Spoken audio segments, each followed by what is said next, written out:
Hallo Angler, wir haben zusammen ein Guiding erleben dürfen, ein Boonhopping Guiding oder ein Urban Style Guiding. Bei der Tour habe ich euch ein paar Knoten gezeigt, oder besser gesagt dir ein paar Knoten gezeigt. Und ich weiß ganz genau, nach so einer Tour hat man vielleicht noch einen, den man sich merken konnte, aber der Rest ist weg.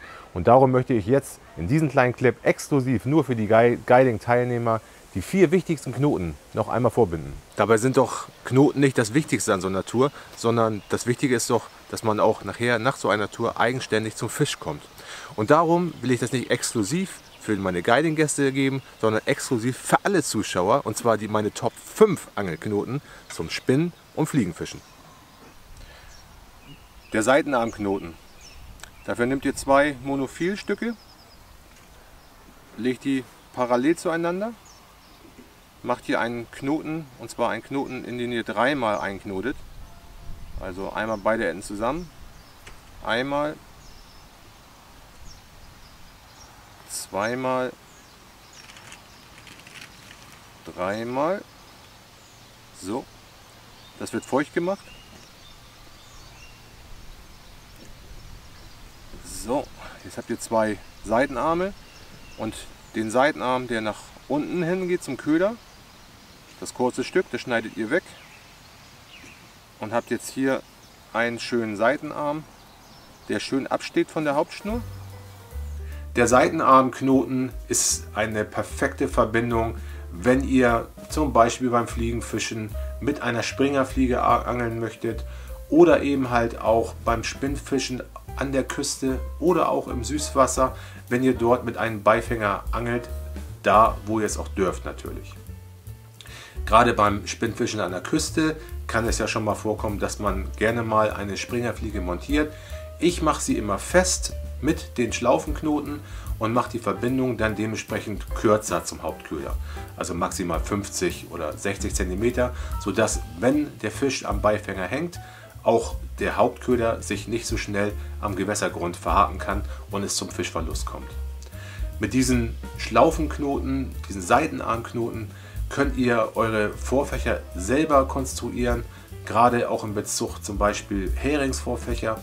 Ich binde die so immer selbst und mache dann maximal 3 Fliegen an mein Vorfach, aber in der Anzahl der Fliegen, da könnt ihr euch das dann dementsprechend zurecht basteln, wie ihr es gerne haben möchtet. Der Grinnerknoten. Einmal durch das Öhr durch. Jetzt das Ende eine Schlaufe legen um beide Schnurenden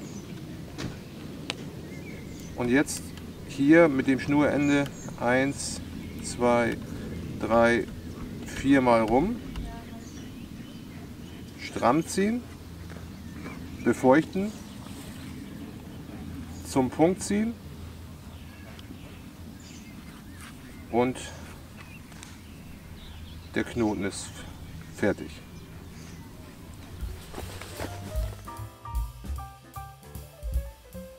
Der Grinnerknoten hat einen großen Vorteil zum ganz normalen Knoten, den man kennt, diesen Blutknoten. Er kann sich nämlich nicht aufziehen. Die Anzahl der Windungen am Knoten richtet sich nach der Schnurstärke von eurer Fluorocarbon- oder Monofilschnur. Wenn ich eine 0,40er bis 0,50er Schnur oder stärker fische, dann mache ich nur 3 Windungen. Wenn ich Schnurstärken, die unterhalb dieser dicken Schnüre liegen, fische, dann mache ich dementsprechend mehr Windungen. Das heißt, wenn ich zum Beispiel jetzt UL fische und eine 0,22er Vorfachschnur benutze, mache ich dementsprechend 6 oder 7 Windungen. Weil je dünner die Schnur, desto eher kann die Schnur durch den Knoten durchrutschen und sich dadurch der Knoten lösen. Beim Spinnfischen an der Elbe zum Beispiel benutze ich immer eine 0,40er Schnur und hier mache ich immer 3, maximal 4 Windungen. Und ich ziehe den Knoten anschließend nochmal richtig stramm, sodass sich der Knoten, ja, die Hauptschnur, die sich am Knoten trifft, dort ein wenig verjüngt.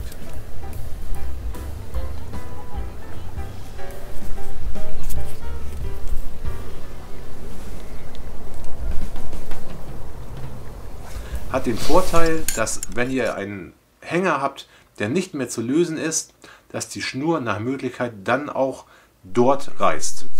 drin. Oh, habe ich ein Stück bewegt bekommen. Du hast bestimmt einen Stock. Glaube ich auch. Aber mal gucken, jetzt ist er tatsächlich abgerissen. Bei dem Knoten dann? Ja, ich hoffe, dass nicht alles ab ist. Tja, manchmal kriegt man ihn nicht gelöst.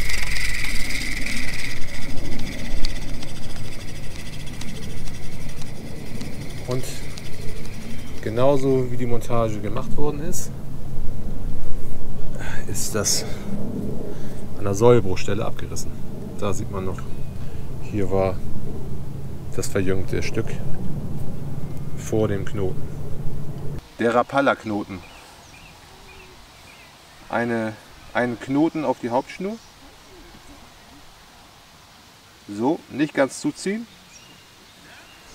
Dann die Fliege, den Beifänger oder den Törnchen nehmen, einhängen. Jetzt einmal durch den Knoten durchgehen. Jetzt den Knoten hier hinten festhalten und 1, 2, 3 Mal um die Hauptschnur rum und mit diesem Ende abermals durch den Knoten durchgehen und jetzt stramm ziehen. Befeuchten, stramm ziehen, überschüssiges Ende abschneiden und jetzt ist der Knoten fertig und der Köder, der Beifänger oder die Fliege kann hier schön spielen in einer Schlaufe. Der Rapala-Knoten hat einen großen Vorteil zu jedem Knoten, der sich fest auf den Haken oder auf den Törnchen zieht, dass der Köder in der Absenkphase noch ein bisschen Spiel bekommt. Also der spielt ein wenig hin und her. Das macht beim Fliegenfischen gerade sehr viel Sinn und produziert auch sehr viele Bisse. Beim Spinnfischen hingegen benutze ich ihn eher, wenn ich mit dem Carolina Rig oder mit dem Texas Rig fische, aber auch nur dann, wenn ich Haken benutze, deren Ösen geschlossen sind, weil sonst die Gefahr zu sehr besteht, dass man sich vielleicht an dem Punkt, wo die Hakenöse sich trifft, dass dort die Schnur beschädigt wird und es dadurch auch zum Fischverlust kommt. Der Perfection Loop. Ich lege eine Schlaufe nach hinten weg. So. Jetzt eine Schlaufe vor die erste Schlaufe. So. Gehe jetzt mit diesem Ende zwischen beide Schlaufen durch und ziehe die zweite Schlaufe durch die erste durch. Und schon habe ich einen sehr schönen Loop. Das Ende wird abgeschnitten. Und jetzt nehme ich mir einen Haken und mache hier die Schlaufe spitz, damit sie nachher unter Wasser weniger furcht, wenn man sie einschlauft, Schlaufe in Schlaufe. Der Perfection Loop ist für mich an der Küste der Fliegenfischerknoten Nummer 1. Ich fische dort immer, habe ich auch schon auf meinem Kanal gezeigt, immer geschlaufte Vorfächer. Das heißt, ich verjünge meine Vorfachschnur beim Fliegenfischen in 3 Teilen, meistens angefangen mit einer 0,35er, dann auf eine 0,30er und am Ende habe ich dann meistens eine 0,25er Schnur. Ihr könnt auch, wenn ihr so richtig kalte Krallen habt, könnt ihr den noch an der Küste schnell und einfach fertigstellen. Was ich immer noch mache, ist, ich schlaufe immer noch mal die Schlaufe auf meinen Haken ein, ziehe die Schlaufe einmal stramm, sodass sich die Schlaufe an sich ein wenig verjüngt vorne, damit das Unterwasser weniger furcht. Die Verbindung von geflochtener Schnur zur monophilen Schnur ist ein eigenentwickelter Knoten. Dafür mache ich entweder hier vorne mit der Monophil bei dünnen und sehr glatten Schnüren einen 8er Knoten. So. Der wird richtig schön stramm gezogen. Jedoch bei einer 0,40er Schnur, genauso bei dieser Trillen-Schnur, mache ich ein Knubbel mit einem Feuerzeug. Das ist dann hat noch weniger Reibung nachher in den Rutenring. Dafür nehme ich ein Sturmfeuerzeug, flemme das einmal an dass ich hier vorne nur einen ganz kleinen Grat habe. Jetzt nehme ich die monophile Schnur mit den Knubbeln nach hinten. Parallel dazu nehme ich mein Schnurgeflecht, halte beides hier zusammen, dass ich hier eine kleine Öse nachher entstehen habe und gehe jetzt hier mit der geflochtenen Schnur 13 Mal um das Monophil rum. 13 Mal. Jetzt gehe ich mit dem Geflechtende hier durch diese Öse durch und führe das Geflechtende übers Geflecht weg, so dass ich jetzt hier eine neue Öse entstehen lassen habe. Und da winde ich jetzt 3 Mal noch rum. 1, 2, 3 Mal, dass es dann so aussieht. Das wird jetzt hier einmal stramm gezogen, aber noch nicht ganz stramm, weil der Knoten zieht sich hier auf das Monophil fest. Das wird feucht gemacht. Und jetzt führe ich das Ganze mit dem Nagel unterstützt an meinen Knubbel ran und ziehe jetzt alles insgesamt stramm. So, alle Enden zusammen.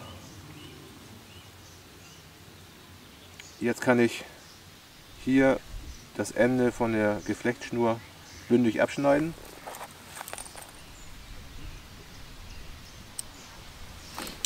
Und habe jetzt hier eine bombensichere Verbindung vom Monophil zur geflochtenen Schnur. Der eignet sich auch als Schlagschnurknoten, der Knoten. Den Verbindungsknoten der geflochtenen zur monophilen Schnur, da habe ich den Grundstein damals von einem Kollegen gezeigt bekommen und habe die endgültige Version jetzt im Laufe der Jahre so weit ausgearbeitet, dass ich jetzt auf dem perfekten Stand bin und genau in dieser Konstellation hält der Knoten am besten. Ganz wichtig bei dieser Knotenverbindung ist, ihr müsst wirklich gucken, mit welcher Fluorocarbonschnur könnt ihr das auch mit den angeflammten Knubbel am Ende binden. Weil es gibt Fluorocarbonschnüre, die sind sehr hart und sehr glatt. Bei diesen Schnüren müsst ihr einen Achterknoten machen. Habt dadurch natürlich ein bisschen mehr Reibungswiderstand, wenn ihr den Knoten wieder einkurbelt. Beim Auswurf macht das weniger Probleme. Wenn ihr jetzt Fluorocarbonschnüre habt, die eher ein bisschen flexibler sind, wie zum Beispiel, da muss ich jetzt auch mal eine Werbung machen, die Trilene-Schnur von Berkley, die nehme ich immer. Damit funktioniert das mit dem angeflammten Ende perfekt. Ihr müsst natürlich nur dementsprechend sensibel auch auf den Knoten gehen, je dünner das Fluorocarbon wird. Bei einer 0,40er kann man das einfach mal eben so auf den Knoten gehen, stramm ziehen, das sitzt. Bei einer 22er Schnur oder auch weniger, da muss man schon ein bisschen filigraner arbeiten und den halt vorsichtig erstmal auf den Knoten raufgehen, wirklich auch mit allen Schnüren einmal stramm ziehen und erst dann final richtig stramm ziehen, damit er auch zu 100% sitzt.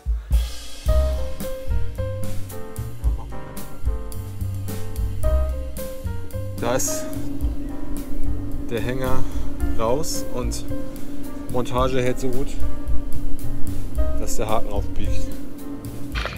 Das ist ja herrlich.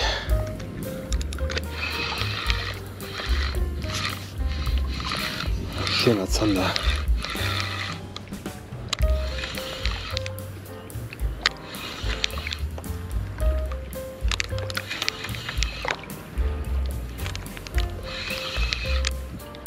Ja, Bock ganz ordentlich.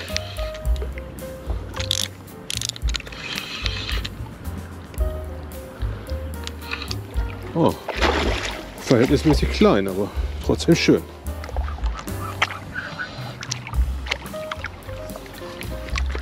Ja, herrlich. Schöner Fisch. So, das war ein schöner Zander.